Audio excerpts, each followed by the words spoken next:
భద్రతా మాసోత్సవాల సందర్భంగా ఈరోజు సీట్ బెల్ట్పై అవగాహన కార్యక్రమం చేయడం జరిగింది. ఎవరైనా వాహన యజమానులు కానీ వాహన నడిపేవారు కానీ కంపల్సరీగా సీట్ బెల్ట్ పెట్టుకోవాలి. ఎందుకంటే రోడ్డు పైన వెళ్ళినప్పుడు రోడ్డు పైన మనం ఒక్కరమే కాదు కదా, చాలా డిఫరెంట్ వెహికల్స్ ఉంటాయి.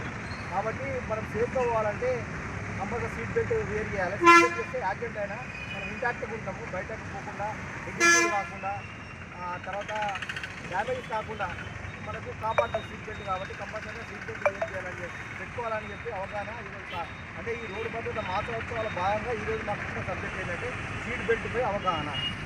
దానిలో భాగంగానే ఈరోజు కార్యక్రమం చేయడం జరిగింది. మాసోత్సవాలను పురస్కరించుకొని తెలంగాణ రాష్ట్రం లోపల రాష్ట్ర స్థాయి లోపల రోడ్డు భద్రత విషయమై ప్రభుత్వము చిత్తశుద్ధితోటి అనేక కార్యక్రమాలు చేపట్టడం జరుగుతుంది.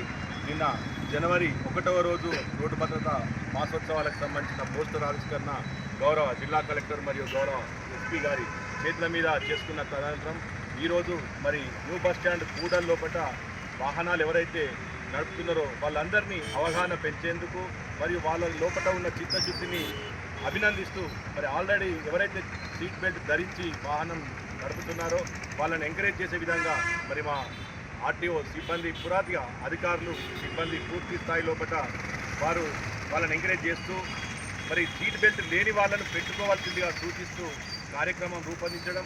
మరి గమనించినట్టయితే దాదాపు 80% మంది సీట్ బెల్ట్ ధరించకుండానే మరి వాహనాన్ని నడుపుతున్నారు. ఎవరైనా ఓనర్ డ్రైవర్ను కాంటాక్ట్ తీసుకొని పోయినా కానీ ఆ డ్రైవర్ను ఖచ్చితంగా సీట్ బెల్ట్ ధారణ చేసిన తర్వాతనే బండి మూవ్ చేయాల్సిందిగా మరి పేర్కొంటే ఆ డ్రైవర్ రక్షణ కాదు, వారి కుటుంబాన్ని రక్షించుకున్న వాళ్ళు అవుతారు. వారు ఎటో మన ప్రయాణంలో వెళ్తారు. మరి ఇంటికాడ ఉన్న వాళ్ళకు కూడా వాళ్ళకు ఉపాధి కరువవుతుంది, రక్షణ కరువవుతుంది, వాళ్ళ భవిష్యత్ అగమ్య గోచరంగా మారుతుంది. మరి అలాంటి తరుణం లోపల మరి ఈ రోడ్డు భద్రత మాసోత్సవాల లోపల మన ఆరోగ్యం ఎంత ముఖ్యమో మన బాధ్యత కూడా అంత ముఖ్యమో అనేది తెలియజేసేందుకే ఈరోజు ఇలాంటి కార్యక్రమాలు చేపడుతున్నాం. మరి ఈ ఒక్కరోజు కార్యక్రమంతో ముగిసిపోదు.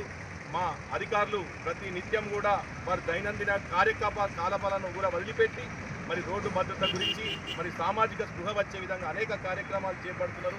మరి దీనికి ప్రజలంతా కూడా సహకరించాలి, వారు ఆలోచించాలి. ఇది ఎవరి కోసం ఈ కార్యక్రమం ప్రభుత్వం చేపట్టింది, మరి అధికారులు ఎందుకు ఉన్నారు అన్నది ఆలోచించి వారు భావి జీవితాన్ని మంచి ఆనందమయంగా ఉండాలి అంటే ఆరోగ్యం ప్రధానం. మరి ఆరోగ్య ప్రధానం కావాలి అంటే మనం కూడా రక్షణకు సంబంధించిన విషయంలో ఒకట చిత్తశుద్ధితో ఉండాలని చెప్పని పేర్కొంటూ మరి ఇదాన్ని అందరూ కూడా పాటించాలని చెప్పని కోరుకుంటున్నాం.